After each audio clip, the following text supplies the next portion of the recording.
I think that you should know someone well enough so that you know if you can negotiate with them, and so that you have started to formulate a vision of your joint future that you can both look forward to with enthusiasm and confidence.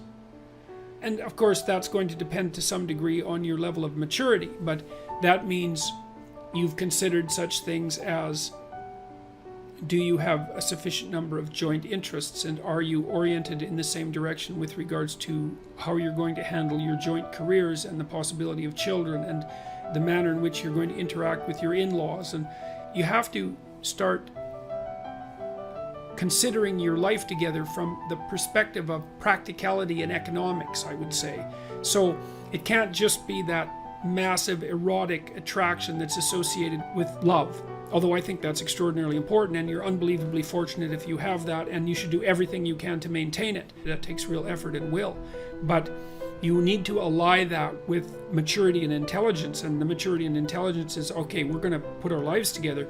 What's that going to look like at the level of detail? How are we going to handle our finances? Where are we going to live? What are our joint plans going to be, etc.? You should get to know the person that you're with well enough so that you can start discussing the real practical issues of life and determine whether or not you're capable of negotiating that. And I don't think that necessarily means that you should live together, because the evidence is actually quite strong, at least the last time I looked, that people who live together are more rather than less likely to be divorced. That might have nothing to do with the actual act of living together. It might be that people who are more likely to get divorced are also those who are more likely to merely live together. But I don't think that's a great solution for reasons I won't get into now.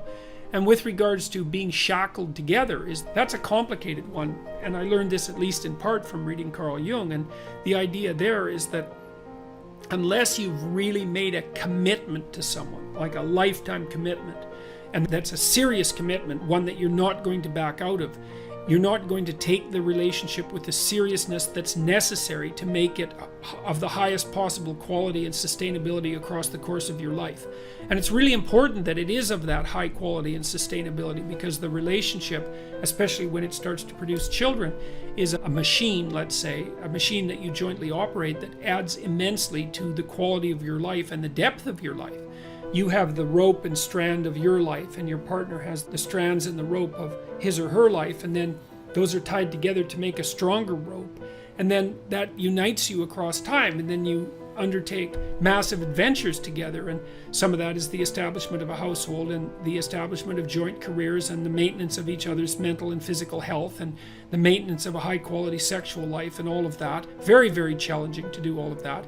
And then the joint production and care of children, which sets you up properly for the last half of your life. I'm 55 now, and both my kids just got engaged in the last month. So that's pretty bloody amazing. And they're both setting up households, and they're stepping into adulthood, and I'm fortunate enough to have them in the city that I live in. So hooray for me. That's so bloody fortunate that I can hardly believe it. I mean, we've helped them out and tried to make the possibility of their living here be something that's viable, but I'm absolutely thrilled that they're going to be around, and I'm looking forward immensely to having grandchildren. And what else are you going to do when you're 55?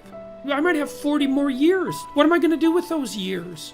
So I have a good marriage, thank God for that, and that's partly due to the outstanding moral quality of my wife, who I'm also extraordinarily attracted to.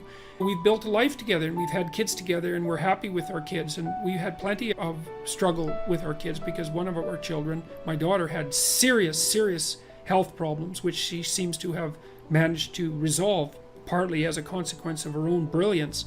We've set ourselves up now so that our children are respectable and mature young adults, so thank God for that.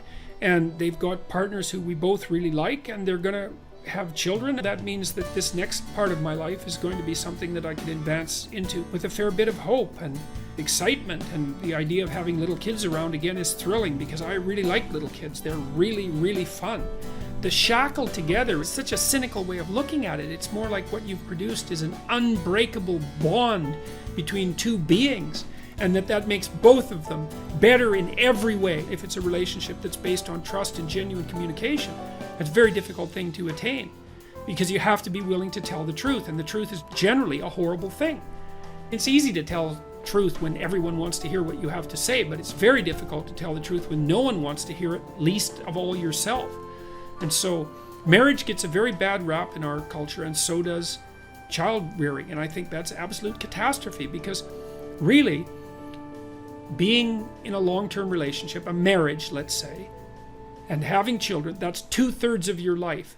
Even if you're a highly career-oriented person, that's 2/3 of your life. And I'm a highly career-oriented person, and my family has been unbelievably important to me, and has also been something that's enabled me to be very effective in my career, because my house has been a sanctuary for me, and thank God for that. So you should get to know someone long enough to know that you two can tell the truth with each other, communicate, and negotiate, because the most important part of a relationship is the fact that you can tell each other the truth and negotiate.